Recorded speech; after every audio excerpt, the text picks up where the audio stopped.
जब हज़रत इब्राहीम अलैहिस्सलाम हज़रत इस्माइल अलैहिस्सलाम के घर तशरीफ़ लाए तो दरवाज़े पर इनकी बीवी मिली। आपने पूछा, तुम्हारे शौहर कहाँ हैं? इसने कहा, वो शिकार के लिए निकले हुए हैं। फिर हाल चाल पूछा तो उसने नाखुशी से शिकायतें शुरू कर दी और कहा, हमारे पास खाने पीने की तंगी है। हज़रत इब्राहीम अलैहिस्सलाम जाते जाते फरमाने लगे, इस्माइल से मेरा सलाम कहना और कहना कि अपने घर का दरवाज़ा बदल दें। जब हज़रत इस्माइल अलैहिस्सलाम लौटे तो बीवी ने सब बयान किया। वो समझ गए और उसी वक्त उसे तलाक दे दी। कुछ अरसे बाद हज़रत इब्राहीम अलैहिस्सलाम दोबारा आए। इस बार इस्माइल अलैहिस्सलाम की नई बीवी दरवाजे पर मिली। आपने पूछा, शौहर कहाँ हैं? इसने अदब से जवाब दिया, वो शिकार पर गए हैं।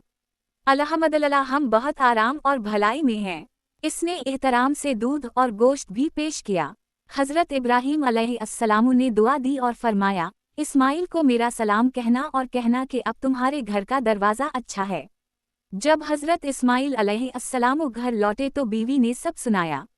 वो मुस्कुराए और बोले, ये मेरे वालिद हज़रत इब्राहीम अलैहिस्सलाम थे। फिर उसी दूर में मकाम इब्राहीम की निशानी बाकी रह गई, जहां आप खड़े होकर बीत अल्लाह की तामीर में शरीक हुए और लोगों को हज की दावत